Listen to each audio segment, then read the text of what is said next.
గణపతే నమః, శ్రీమాత్రే నమః, శ్రీ వారాహిదేవియే నమో నమః. Welcome to our YouTube channel Chagantipati talks. కోరిన కోరికలు తీర్చే సుందరకాండ 36వ రోజు పారాయణము. సందేశం. మా ప్రభు ఏమన్నాడో వినిపిస్తాను.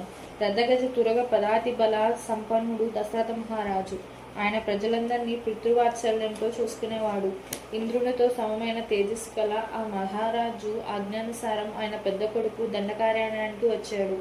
ధర్మవర్తనుడు తీవ్ర బల పరాక్రమ సంపన్నుడు అయిన రామచంద్రుని వెంట తమ్ముడు లక్ష్మణుడు, భార్య సీతాదేవి వచ్చారు. జనకరాజపుత్రి అయిన సీత ఒకనాడు దండకారణ్యంలో కనిపించలేదు. ఆమెను అన్వేషిస్తూ ఆ రాకుమారులు కిష్కింద చేరి ఋష్యముఖ పర్వతం మీద సుగ్రీవుని కలిశారు. సీతాన్వేషణ భారం వహించాడు మా ప్రభువు. వానర రాజ్యం సుగ్రీవునకు దారవోశాడు రాముడు. మా కపిలోక ప్రభువు మహావీరుడు, నువ్వు ఎరుగని వాడు కాదు వాలి. అటువంటి యోధుని ఒకే ఒక్క బాణంతో నేలకూర్చాడు రాముడు. ఆడిన మాట ప్రకారం వానర సేనలు 4 దిక్కులను పంపించాడు సుగ్రీవుడు. మా వానర యూధుల్లో కొందరు వైనతేయులు, మరి కొందరు వాయసములు, అందరూ తీవ్రగమనం కలవారే. నేను వాయునకు ఔరసుడును, హనుమంతుడును. 100 యోజనాల సముద్రం దాటి లంకలో సీతాదేవిని చూశాను. నువ్వు ధర్మం ఎరిగిన తపస్వివి, ప్రాజ్ఞుడవు.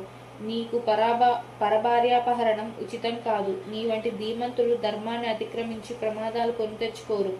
రామలక్ష్మణుల ధనుర్బాణదారులై నిలబడితే దేవాసురులు ఎదురు నిలవలేరు. రాముని మనసుకు కష్టం కలిగించిన వాడెవడు సుఖంగా ఊపిరి తీసుకోలేదు. త్రిలోక హితము ధర్మార్థ సహితమైన నా మాట విని ఆయన భార్యను ఆయనకు అప్పగించు.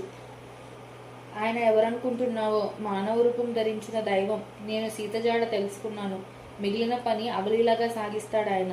సీతను అపహరించడం అంటే ఆ 5 పడగల పాములతో చెలగాటం ఆడడమే. విషాన్ని తిని బతికేవాడున్నాడు కదా, అలానే సీతను అపహరించడము. తీవ్ర సాధనతో తపస్సు చేసిన వాడవు, ధర్మపరుడవు కనుక నీ ప్రాణాలు తీయడం అంత న్యాయం కాదు. దేవాసురులకు నిన్ను చంపడం సాధ్యం కాదు. కానీ మానవుడైన రాముడు, వానరుడైన సుగ్రీవుడు వస్తున్నారు.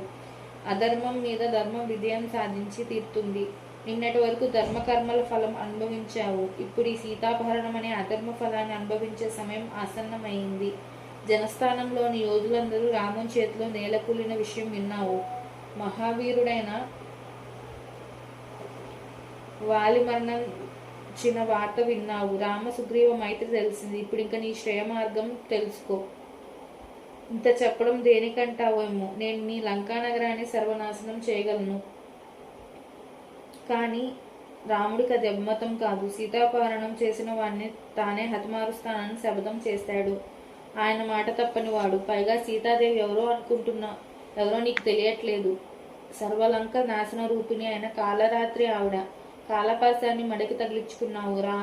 రామ క్రోధాగ్ని, సీత తేజోగ్ని. ఈ 2 లంకను సర్వనాశనం చేస్తుంటే చూడక తప్పదు. నా మాట విను. సచివ సామంత బంధుమిత్రుకోటిని రామబాగ్నాగ్నికి ఇంధనం చేయకు. సర్వభూతాలని సంహరించి మళ్ళీ యథాపూర్వం సృష్టించగలవాడు రాముడు. విష్ణు సమ పరాక్రముడైన రామునిదటి నిలవగలవాడు లేడు. చతుర్ముఖుడు, త్రినేత్రుడు, సహస్రాక్షుడు వీరెవరు రాముని ముందు నిలవలేరు. ఆయన తలుచుకుంటే వీరెవరు అభయం కూడా ఇవ్వలేరు అన్నాడు. 36వ రోజు పారాయణం సంపూర్ణం. Please subscribe our channel. జై శ్రీరామ్. Thank you.